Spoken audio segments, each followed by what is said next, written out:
Halo YouTube, selamat datang di Baratas Vlogger. Pada video hari ini gua mau main game ya, karena udah lama ya saya kuliah nggak pernah main game ini ya. Dan juga nggak pernah bikin vlog karena teman-teman gua tuh bilang ke saya gitu ya, banyak bilang, "Bar, lu kenapa nggak bikin vlog gitulah? Udah lama sih nggak nonton lu gitu." Ya udahlah, karena mumpung masih pandemi, masih yang masih terjadi ya, mungkin saya di rumah aja gitulah, gak ada kerjaan ya, mendingan main game aja gitulah. Hari ini ya guys ya, gua mau bernostalgia sama game kesukaan saya dari gua SD dulu. Namanya adalah Cooking Academy ya. Ini game belajar membuat resep masakan gitu. Jadi kita akan belajar masak dari chef terkenal gitu ya. Nah, di sini kita mainnya ada 3. Yang pertama itu adalah Cooking Academy 1, ada Cooking Academy 2, nah yang namanya adalah World Cuisine, dan juga yang ketiga ini adalah Cooking Academy ketiga, itu namanya Recipe for Success gitu. Jadi nanti saya akan main ketiga game ini, dan setelah saya mainkan ini, rencananya adalah saya mau buat suatu resepi yang sangat kompleks dengan menggunakan ketiga game ini. Jadi kita akan padukan dari berbagai macam games Cooking Academy 1, 2, dan 3. Nah, seperti itu. Nah, hari ini ya kita akan langsung aja main game ya. Tapi sebelum itu jangan lupa guys untuk selalu klik tombol subscribe-nya ya. Jangan lupa tekan loncengnya agar kalian mendapatkan notifikasi baru dari saya langsung. Oke? Jadi langsung aja kita full screen. Nah, udah full screen, kita let's start it now. Oke? Saya bacakan. Good afternoon everyone and welcome to the Cooking Academy. It's so nice to see so many new and exciting faces. Are you all ready to get your hand dirty making some delicious food? Of course you are. Yep. Don't worry if you don't get it at first. After all, you can make an omelette without breaking some eggs. Apa ini? You can make an omelette without breaking some eggs. Kamu tidak bisa membuat sebuah omelet tanpa memecahkan sebuah telur. Ini apa coba? Ya, masa kita bikin omelet, masa kita masak omelet pakai telur dengan cangkangnya langsung, kan nggak mungkin juga gitu. Namanya juga adalah omelet ya, harus kita pecahkan telur, terus dikocok-kocok, terus digoreng, udah sesimpel gitu. Oke. Klik klik klik klik. Just a bit of culinary humor for you all. Crack them. Freshmen will begin their lessons with the appetizer course. Now let's get to work everybody. Ya. Wes, ini cewek. Make upnya menor banget ya. Menor banget. Nah, kita mulai dengan pelajaran appetizer. Ini namanya adalah Carmen Pasio ya. Hello everyone, my name is Carmen Pasio and aside from being your head mistress. A few moments later. Di sini kita ada 5 section ya. Jadi ada appetizer, breakfast, lunch, dinner, dan dessert. Sebenarnya ini komposisinya salah ya. Harusnya adalah ada appetizers, soup, kemudian ada main course atau entrees, dan juga ada dessert. Kalau breakfast, lunch, dan dinner ini makanan sehari-hari gitu. Ya. Kita mulai dengan appetizer, ada 10 resepi yang kita harus selesaikan. Yang pertama ini adalah gyoza. Gyoza ini ya, ini makanan dari dinasti Song, tapi beda dengan, hampir mirip dengan dumpling gitulah. Ini makanan dari dinasti Song in ancient China ya, sekitar 1000 tahun yang lalu. Jadi kita let's start cooking ya. Sebelum saya mulai, tolong jangan lupa ya untuk selalu klik tombol subscribe dan juga tekan loncengnya ya, agar kalian mendapatkan notifikasi baru dari saya. Oke? First kita mulai dice the garlic. Oke? That's the garlic. Ini kita mulai. Set. Set. Set. Wes. Tangannya chef memang kayak gitu ya, motong bawang putih. Ini cuma kenapa 2? Kenapa nggak 3 aja gitu? Jadi basic knife skill yang harus tahu untuk memotong adalah jari. Jari kita 1 finger in front, 2 fingers in behind. Oke? Jadi jari tengah berada di depan, telunjuk sama manis ada di bagian belakang gitu. Jadi posisinya seperti ini. This knuckle yang di jari tengahnya ini memprotek jari kalian agar tidak teriris ya. Memang kita posisinya seperti itu ya. Jangan khawatir dengan kecepatan ya. Don't worry about the speed ya. Focus first on technique ya. Jadi ini harus penting ya. Karena kalau ini nggak terpakai, jari lu bakal teriris. Jangan kita seperti ini. Ini yang bakal teriris ya. Karena posisi tangan yang salah. Oke? Memang kita harus punya basic knife skill ya. Kalau di rumah, baik di dapur maupun professional kitchen, itu selalu pakai namanya basic knife skill. Lu harus menguasai semua basic knife skill. Next, kita dice the green onion. Ya. Jadi kita potongnya tebal ya. Daun bawang kita potong tebal-tebal. Kalau bisa potong tipis nggak masalah ya. Emang kalau gyoza kayak gini potongnya harus tipis. Next, kita masukkan ingredientnya. Ingredientnya ada 6. Nah, ini paling suka. Ini ada kecap, garam, apalagi ini ya. Ini ada bawang putih yang sudah dipotong-potong. Kemudian ini ada green onion, sugar, dan juga pepper. Ini kalau sugar paling bisa saya pakai 1 sampai 2 sendok makan aja. Kalau salt pepper secukupnya aja, jangan sampai terlalu asin gitu. Kemudian net the gyoza meat. Nah, ini yang kita bikin adonan fillingnya, adonan filling untuk gyoza meat. Ya, untuk daging untuk gyoza. Memang ya pembentukan gyoza itu hampir sama kayak pembuatan pastel gitu ya. Pembuatan pastel memang prinsipnya seperti itu.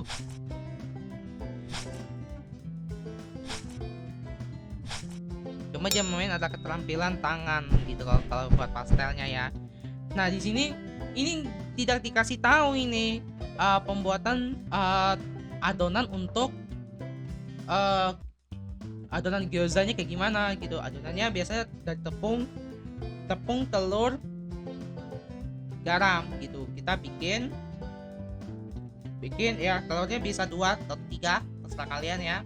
Tepung bisa 500 gram gitu. Tergantung berapa porsi yang kamu bikin. Nah, 500 gram. Terus kita aduk adonannya sampai padat. Kemudian kita rest sampai 15 sampai 20. Kemudian baru langsung membuat adonan tipisnya gitu. Jadi kita roll sampai tipis gitu. Nah, adonan tipis ini yang menjadikan untuk membuat adonan gyozanya ini. Jadi ini ada adonannya, ini fillingnya. Nah, untuk merakatnya saya paling bagus pakai putih telur ya. Tapi sini karena gak ada putih telur ya, pakai rakat langsung. Kalau bisa pakai ya memang pakai kuning putih telur paling enak ya, biar rekat gitulah, biar udara nggak masuk. Next kita lanjut ke deep fry gyoza. Teknik deep fry, nah saya kasih tahu aja ya, deep fry ini kita menggoreng dengan kedalaman minyak ya. Kita akan goreng sampai dia golden brown crispy ya. Nice crispy. Nah, oke. Udah selesai. Padahal ini isinya 6. Tapi di plating tapi isinya cuma 9. Pertanyaan gue adalah kenapa isinya cuma 9 padahal kita kan cuma 6 gitu. Gak sesuai banget ini ya. Gini garisnya nggak ada, presentasinya cuma gini doang. Aduh. Kita makan aja cuma makan giosanya doang. Belum lagi kita garisnya apa gitu lah, pendampingnya apa gitu. Ini kalau gini monoton banget. Ya tapi nggak apa-apa lah. Namanya juga pemula. Ya. Next lagi kita ke potato wedge. Ya. The first people to cultivate potatoes were the Inca. They cultivated them in what is now Peru around 200 BC, sekitar 210 tahun sebelum Masehi. Namanya juga potato gitu. Pertama kita slice potato. Nah, slice potato kita potong jadi seperempat bagi 4 gitulah, potong bagi 4. Sebenarnya kalau potong paling bagus itu setelah kita kupas gitu. Ini nggak dikupas ya. Kalau dikupas nggak enak banget ya. Kupas ya, memang harus dikupas. Ini kenapa nggak dikupas banget ya, saya nggak ngerti banget. Next kita ke add the ingredients ya. Kentangnya tadi kita masukkan olive oil. Ini ada oregano, pepper, kemudian ada salt, kemudian kita masukkan paprika, dan ini diaduk sampai merata, kemudian baru kita panggang gitu, masuk ke dalam oven sekitar 425 derajat Fahrenheit. Pas. Iya, ini dia. Inilah namanya potato wedge. Memang kayak saya maunya seperti ini ya, golden ya, brown, coklatan, kemasan. Kemudian kita lihat lagi ada onion rings. Onion rings ini memang semacam bawang bombay yang digoreng gitu, tapi cuma bagian luarnya doang gitu. Kalau lingkaran kayak gini kan ini yang digoreng, yang dalamnya kita gak kepake gitu ya.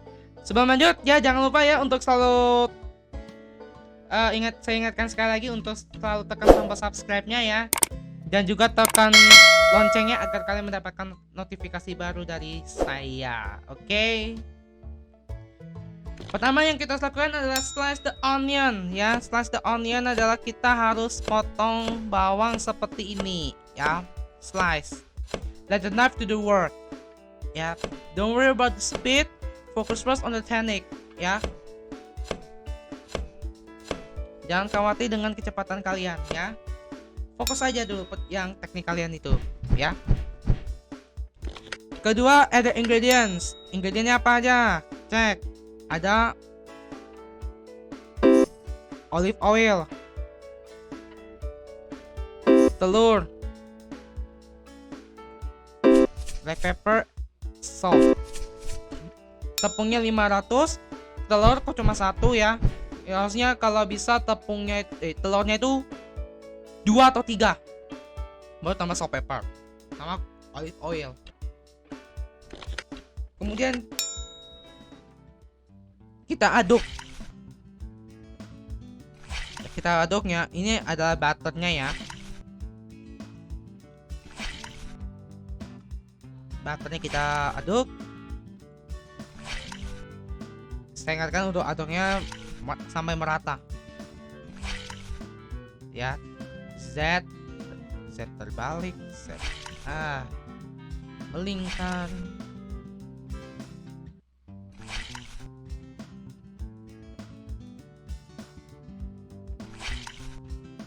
Selesai. Nah, kita lihat ya.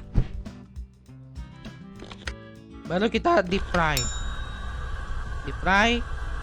Ingat, golden brown crispy.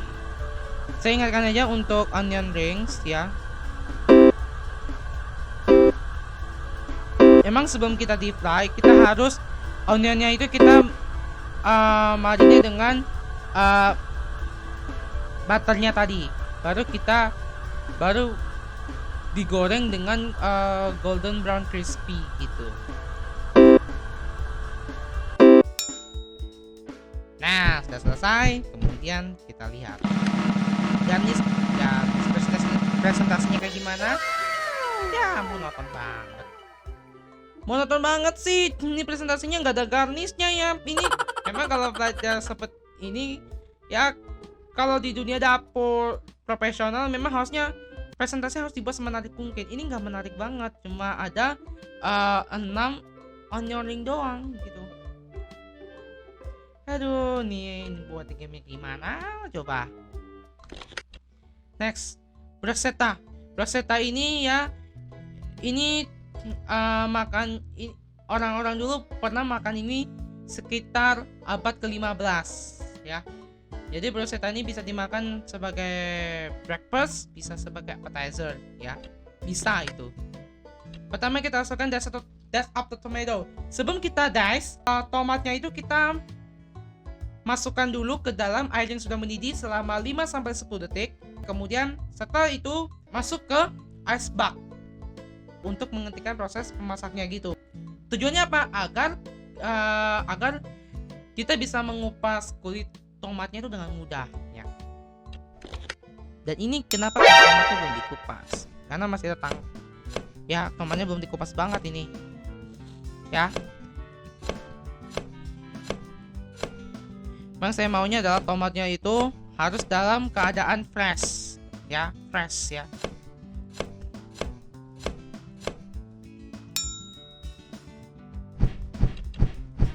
Next, that's the onion ya. Ingat ya, let the knife do the work, don't worry about the speed, focus work on the technique. Top. Oke. Ini dua bawang, dua bawang bombay. Selesai, lanjut lagi, add the ingredients. Ini ada that's the tomato, add the salt,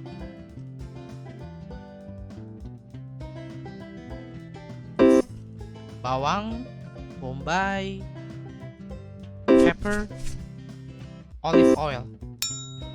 Selesai.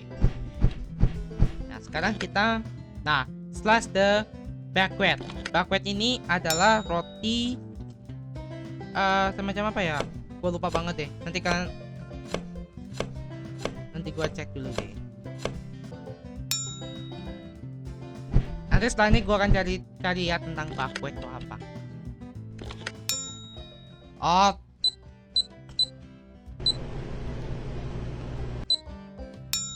Panggang dalam 425. Sebelum kita panggang, memang kita harus toast dulu ya supaya nggak soggy.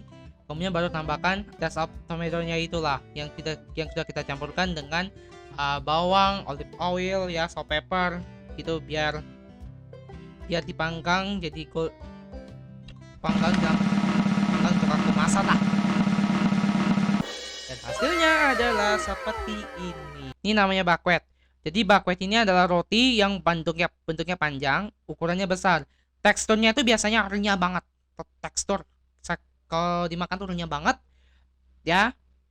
Panjangnya 1 meter bisa. Ada juga 50 cm, 30 cm, tergantung dari pembuatnya gitu. Tekstur luarnya keras dan renyah, tapi bagian dalamnya putih dan lembut. Ketika ditekan akan kembali bentuk semula. Maka ini kayak namanya adalah roti tongkat orang sebutnya. Next kita lanjut ke guacamole. Guacamole paling bukan macam saus ya, tapi kayak cocok-cocokan gitu ya, dari alpukat. Ini biasa kalau dimakan dengan keripik kentang gitu ya. Pertama yang kita lakukan adalah slice the avocado. Avocado kita slice, buang biji tengahnya, buang kulitnya ya. Buang kulitnya, baru kita slice-nya tipis-tipis saja.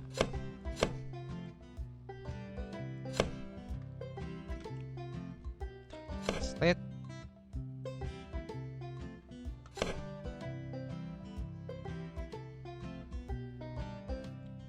Kemudian mouse ini.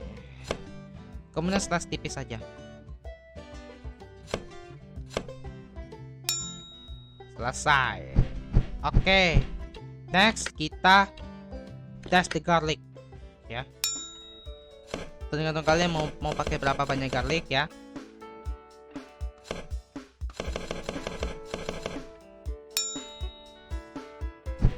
Next kita tumbuk alpukatnya. Alpukat kita tumbuk buat nanti jadi guacamole-nya. A few minutes later. Iya, sudah selesai. Memang nggak terlalu banyak sih ya. Selanjutnya kita add the ingredients ya. Add the ingredients. Wow, banyak sekali ini. Harus dicatat ini satu-satu. Ini bawang bombay, cooking oil, black pepper, ini lime juice atau jeruk lemon ya, salt, dash tomato, and garlic. Setelah itu kita campur. Nah, kita aduk sampai merata. Aduk terus ya. Aduk terus sampai merata. Ini memang dasarnya kalau guacamole ini paling sukanya campur gitu. Zaman udah berkembang ya, orang dulu pakai blender untuk bikin ini bisa. Kalau lu pakai blender ya, campurkan ini semuanya bisa. Cuma kita perhatikan lagi teksturnya kayak gimana kalau kita bikin. Gua paling suka kalau bikinnya teksturnya halus gitu. Dan bisa disajikan dengan keripik kentang. Wow. Nanti resep-resepi ini kalian bisa cek di atas ya. Nanti gua akan kasih. Nah, masih ada 5 lagi. Nanti kita akan lanjutkan di video berikutnya ya. Oke. Thank you so much yang sudah menonton ya. Jangan lupa untuk selalu klik tombol subscribe dan juga tekan loncengnya ya, agar kalian mendapatkan notifikasi baru dari saya. Jangan lupa like video ini juga, guys. Kalau mau komen-komen mengenai masakan saya atau gaya saya kalau lagi nge-vlog ini, silakan banget lu silakan komen aja di bawah ya. Bebas, yang penting jangan yang negatif ya. Oke, thank you so much ya for watching this video ya. Kita akan ketemu lagi di video berikutnya. Sampai jumpa.